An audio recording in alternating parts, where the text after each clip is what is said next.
Smart phone اس زمانے کا عظیم فتنہ ہے، عظیم فتنہ۔ ارے بھائی اپنی بچیوں کو، چھوٹے چھوٹے بچوں کو تعلیم کے نام پہ موبائل مت پکڑائیں۔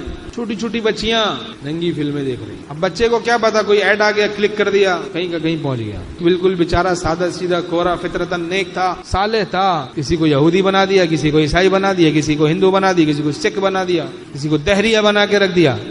ایک صاحب میرے پاس آئے، انہوں نے بتایا کہ واقعی سچی بات بتاتا ہوں، یہ موبائل کے چکر میں پڑھ کے میرا بچہ جو بھی نوجوان ہوا ہے، نیا جوان ہے، دین تو اس کا برباد ہوا ہی ہوا، دنیا بھی برباد ہو گئی، دنیا کی بھی قابل نہیں رہا ہے، ہر وقت اسی چکروں میں پڑا رہتا ہے، پتہ نہیں کن چکروں میں پڑا رہتا ہے، بس موبائل میں لگا ہوا ہے اور گندی چیزوں میں پڑ گیا ہے۔ تو ہمارے یہاں آتے ہیں، ہم سے بیعت بھی ہو گئے، تو وہ صاحب کہنے لگے، میں اس کو کہتا ہوں بھائی وہاں چلو، تو وہ کہتا ہے کہ بھائی نہیں وہاں نہیں، میں جاؤں گا وہاں وہ باتیں مجھے سمجھ میں نہیں آتی ہیں۔ تو کہتا ہے وہ سنتا ہے تو ڈر جاتا ہے یہ باتیں، کہ وہ سمجھتا ہے کہ میرے بارے میں بات ہو رہی ہے۔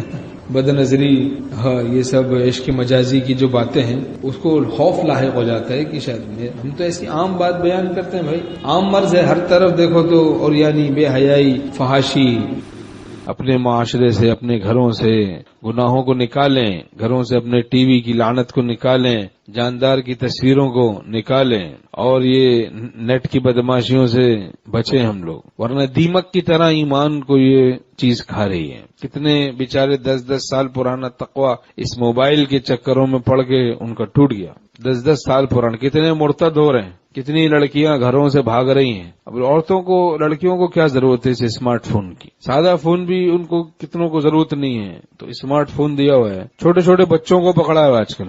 بالکل دین برباد ہو رہا ہے، لوگ مرتد ہو رہے ہیں، مرتد اس بد نظری کی وجہ سے، کیونکہ بد نگاہی کی عادت پڑ گئی، کسی کافرہ کے عشق میں مبتلا ہو گئے، اس سے فوری شادی کرنے کو تیار ہو جاتے ہیں، ایمان جاتا ہے جائے، اللہ پناہ میں رکھے۔ یہ حال ہو گیا آج کل، بالکل آدمی بالکل بیکار ہو جاتا ہے، ڈگریوں کے ساتھ بھی بیکار ہو جاتا ہے، داڑھی کے ساتھ بھی اگر نہیں چھوڑے گا بیکار ہو جاتا ہے، ٹوپی داڑھی بزرگوں کی نسبت وہ کچھ بھی پھر کام نہیں آتی۔ تو بچے رہنا ہے، دور رہنا ہے بھائی، دور رہنا ہے حسینوں سے، عورتوں سے، نامحرموں سے، امردوں سے، اسباب گناہ سے دور رہنا ہے۔ گناہوں کے اسباب سے دور ہوگے تو منزل میں ہر وقت آسانیاں۔